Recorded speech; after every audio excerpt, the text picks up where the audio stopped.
Hey, Mike Draper here with AWC TV. What a great guest we have on today, Jeff Klass. He's the owner of First Class Window Cleaning up in Wisconsin. He also serves as the chair of the IWCA Glass Committee. Jeff, thanks for being on board with us today. We appreciate you taking out some time. I know it's a very busy season and spring season in Wisconsin, so I appreciate your time. All right, Mike. Thanks for having me. I can look out. We can still see some of those, and you may remember them from your trips north. Some of those real hard to get rid of large snow mounds that just won't go away yet. Maybe late May, early June we'll have a little bit left, but yeah, spring is here. The grass is starting to green up, and the phone is definitely ringing. Well, that's awesome. So your position, you've been on this committee, this glass committee, and even co-chaired it for a couple several years now. Right. And this year you're now the chair.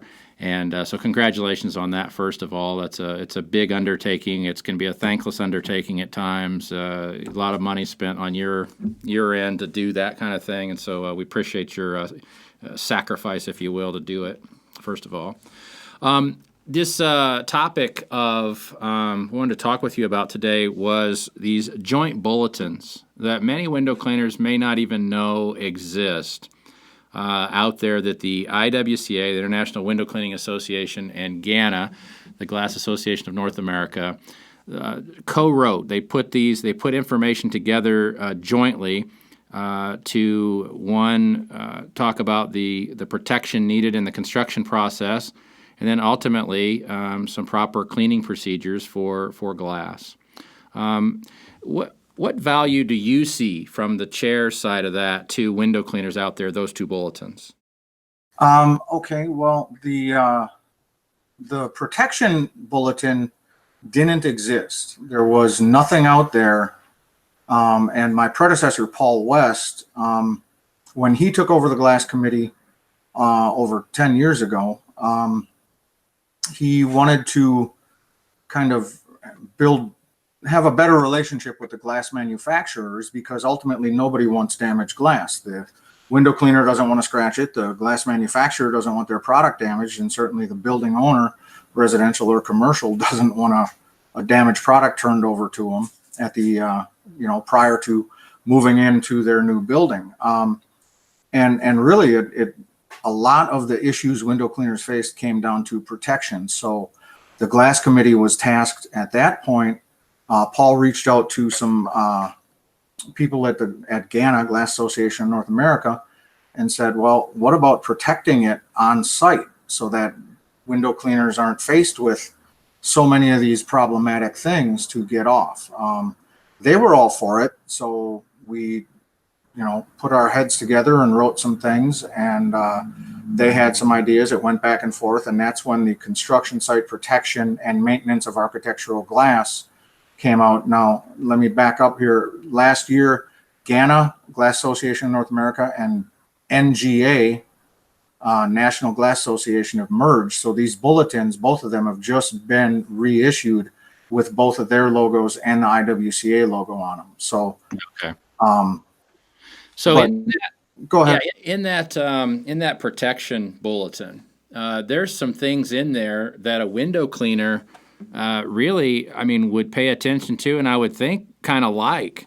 There's a phrase in there about the general contractor needing to protect the glass during the construction phases, of course. Absolutely. But then there's some other sentences in there, one being that it would be a good idea for possibly the contractor during multiple phases of the construction process to have additional cleanings done. So kind of multiple cleanings on a construction site. That's got to be good for window cleaners. It is great for window cleaners as long as these documents are getting into the hands and being adhered to by the building owners or the general contractors and things like that. And we're working with NGA on making sure that they're holding up their end. And we ask that window cleaners go to IWCA.org, download them, member or not. You can all access them. Download these, print them out, and get them in the hands of your builders and general contractors, and let them know that on long projects. We're primarily residential, low-rise commercial for my window cleaning company, but we have some custom builders where homes may take, 2.5 years to complete, but they close up that house early on in the process. Okay. Mhm. And, these windows are just getting, they're 2.5 years of a construction process and a non-landscape lot around it. And on high-rise buildings, it's even worse. We talked to some of our high-rise companies, and Mike, you have a lot of experience with that. Where these buildings take years to go up, and then they get turned over to the window cleaner at the end, and okay, make it look great. Yeah. Whereas in the job site protection, it says, understand that on these projects, you may have to pay to have it cleaned numerous times, and it's not throwing good money after bad. It's really protecting the glass, and in many cases, the glass is one of the, if not the largest financial cost of the building. Mm-hmm.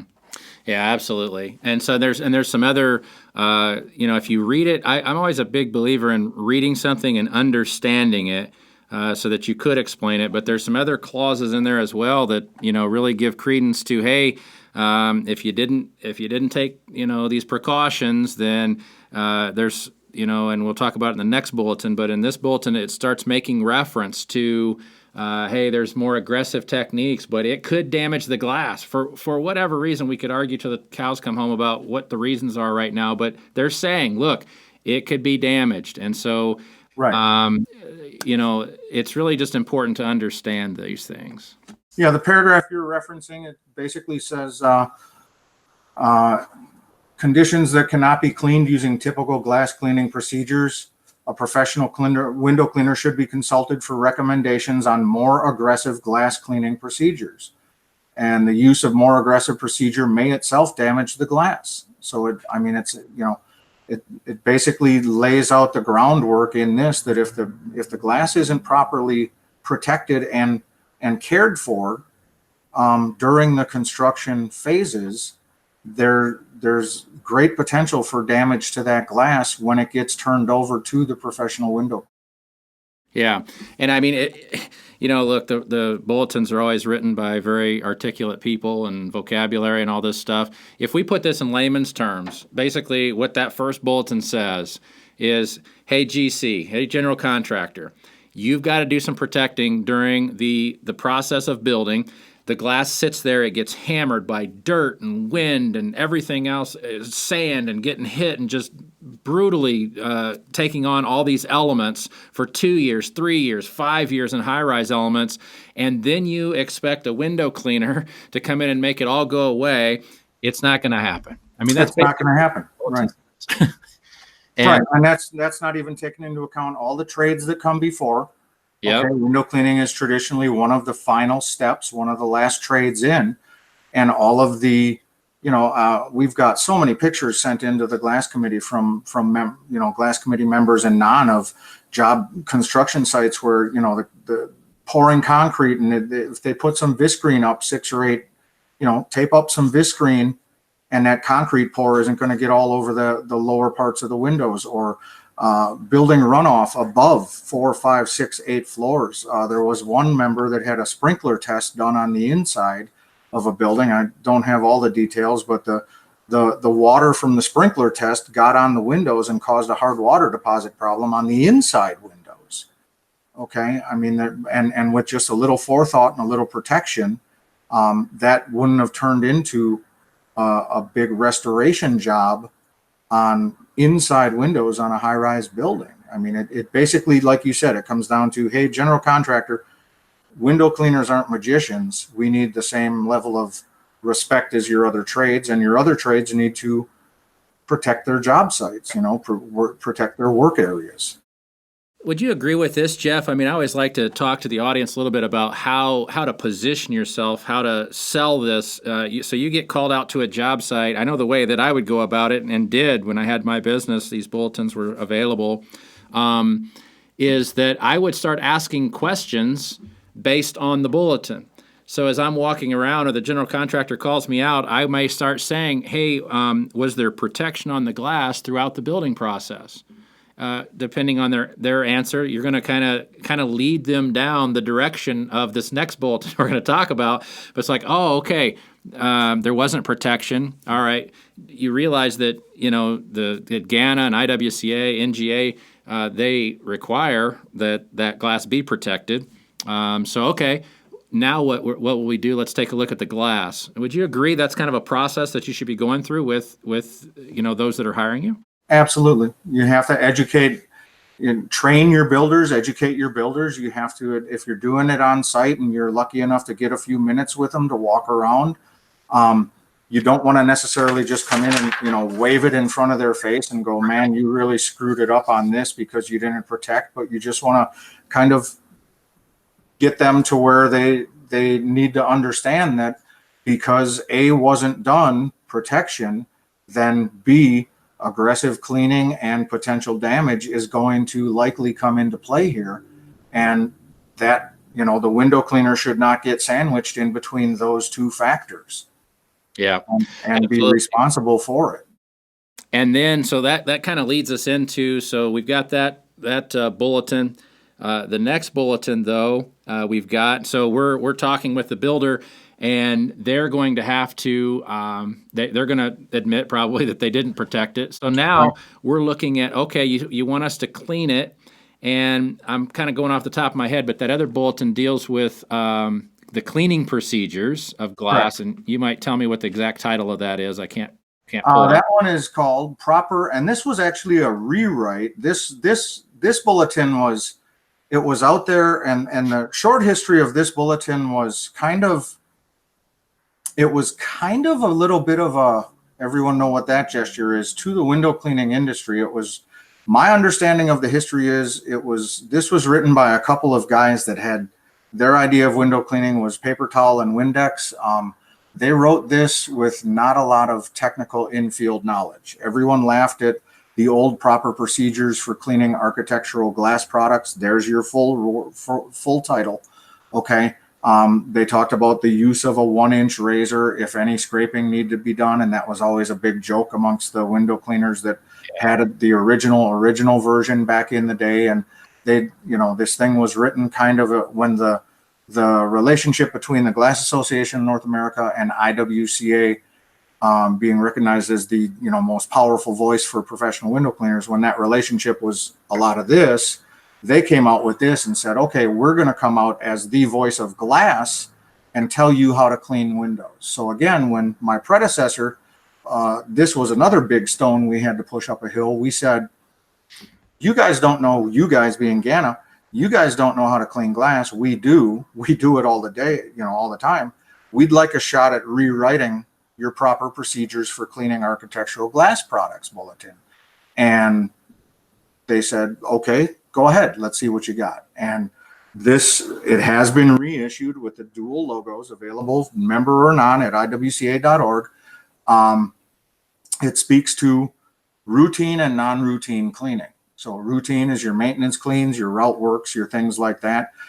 We also got water-fed pole, pure water use in there. Okay, they hadn't, I don't even know if they knew it existed.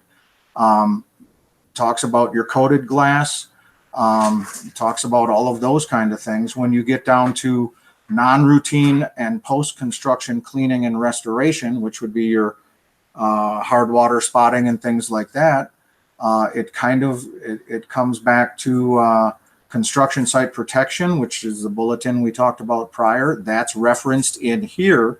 So it ties the two of them together. Protect it or non-routine cleaning methods are going to need to be used. Okay. And then it basically says aggressive cleaning and restoration. And it says such as the use of razor blades, chemical cleaning and or mechanical polishing. So this was the glass, and it doesn't specify 1 inch or 1.5 inch or 6 inch or 4-foot razor blades. It just says such as the use of razor blades. So we got the glass manufacturers to say, if the glass isn't protected or cleaned, maintained, we might have to pull out some pretty aggressive cleaning. So yeah, and just so window cleaners can understand here, so it identifies routine and non-routine cleaning. So Definitely. There is a delineation. yeah, routine cleaning is basically, and what's great is, as you were saying, Jeff, I mean, they had in there before paper towels and Windex, and you've seen all kinds of stupid stuff in the manufacturer cleaning specs. Right. And they recognize, and this should be good for you window cleaners, mop and squeegee Right. as an acceptable way to clean windows. Absolutely. And so we love that as window cleaners. But that routine is basically you walk up, you dip your mop in a bucket, you mop it out, you whatever, you're going to clean the window, you're going to squeegee it off, towel it down, whatever. That's a routine cleaning. So there's that, and then that deals with non-routine cleaning. And that non-routine cleaning is the fact that, and they list it out, they say this could be, there wasn't protection in the construction process, there may be caulk on the window, there may be drywall mud, there may be this, that, whatever, paint, overspray, all the things that we have to deal with as window cleaners to get off of there. And that's generally where damage happens. And they're saying, look, that's a non-routine clean. More aggressive methods may need to be done because you didn't take care to protect it in the first place, and those more aggressive means may cause damage. Correct. Sum it up?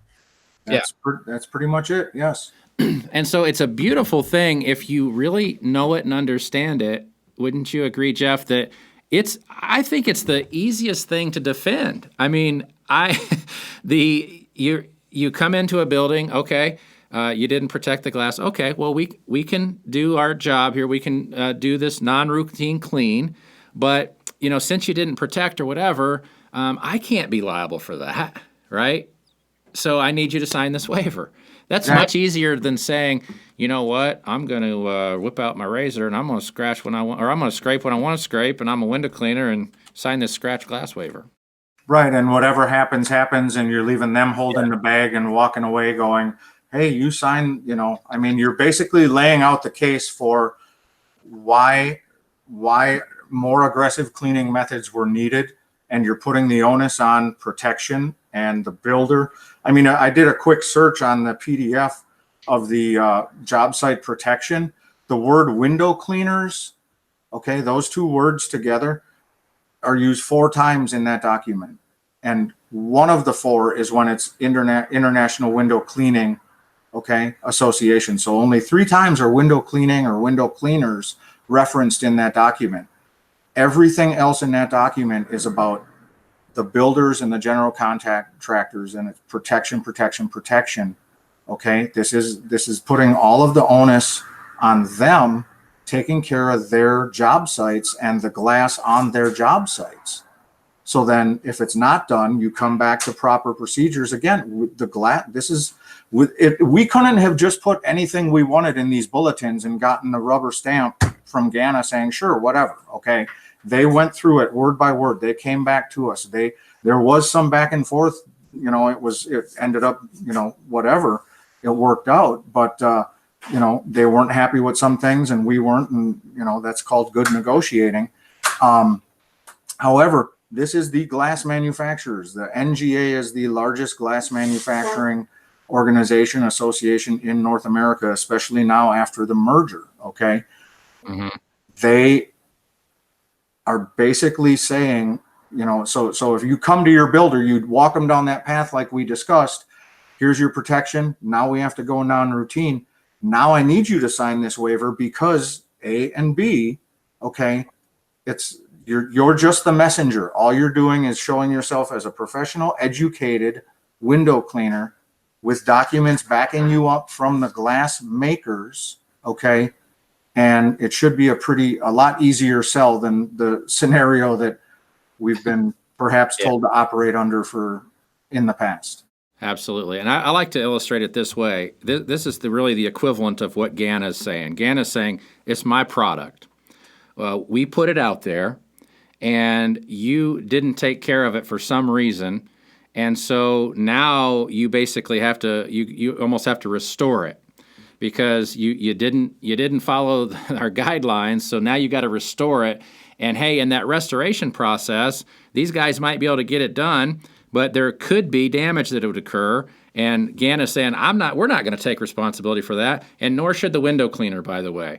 This is a restorative thing, and you should have. It's like Ford producing a product, and then somebody messing it up in some way, and then you call an auto body guy in, and then you blame him if it doesn't turn out quite right. No, it doesn't work, and that document supports that. Correct. Yeah, both of them do. Right.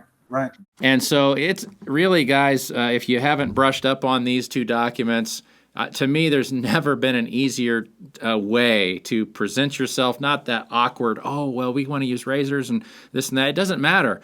They're saying, look, if you do non-routine, it could damage, and you should have done some due diligence in the first place. It's not the window cleaner's fault. That's a beautiful thing, in my opinion. I totally agree, Mike.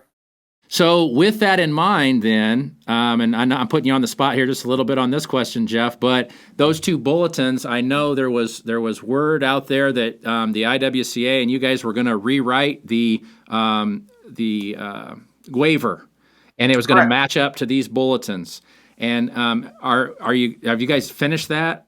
Yes, that is okay. On the members side of the IWCA website. So you do need to be a member to get that. Yep. And it's called non-routine cleaning / post-construction cleaning liability waiver.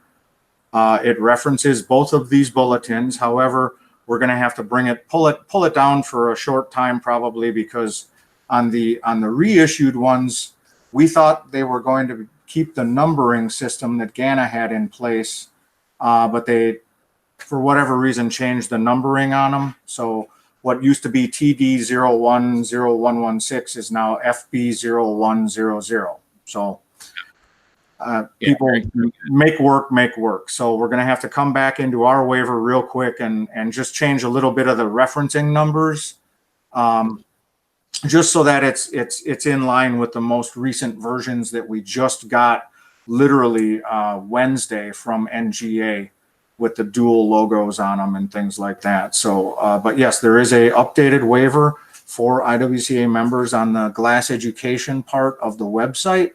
It references both of these bulletins, and it comes back to, I highlighted a couple lines before we started here.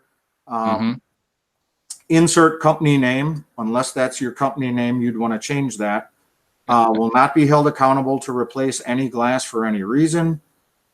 Customer agrees the labor and materials used to perform or attempt to perform restoration is fully deserving of payment, whether or not the glass reaches acceptable visual standards. Customer will make no attempt to withhold payment, back charge, or enter into litigation with, and in fact holds harmless, insert company name, for the performance and outcome of this project. And those are just the last, last parts of it. Basically, insert company name shall not be held accountable for any real or perceived damage, including distortion, cracks, scratches, and or breakage, except in the case of gross negligence. It's a very protective waiver that heavily references the bulletins. So it's a cohesive system that we want to get in people's hands for educating their builders and educating window cleaners about how they can best move this entire issue forward. Yeah, the Glass Committee is really to be commended for that rewrite. It's beautiful. Well, you had a lot to do with it too, Mike. So well, behind the scenes, but yeah, you guys are to be commended for it. Guys, it's a window cleaner's document. It protects you so well. It speaks right back to their language. It's just done very, very well. And so I can't, if you guys are still using the old waivers and you're fighting or trying to figure out how you would, go about, getting a person to sign it, just get rid of that. Go to the IWCA website, get those bulletins, understand them, get to be a member of the IWCA, and then download that waiver. That waiver could easily pay your membership in protection day one. So please do that. Yes. Jeff, I appreciate you explaining today what these bulletins mean for window cleaners, how they can use them, and I just really appreciate all your hard work too on the Glass Committee. Mike, thank you very much. This was a lot of fun, and hope to do it again sometime. Yeah, let's do it. We've got more topics on glass that we can cover and talk about and explain to window cleaners. We'll do it again. Again, thank you, and I really appreciate you being on. Awesome. You have a great day. Stay tuned for our next episode of AWC TV by following us on YouTube, Facebook, or our website, awcmag.com.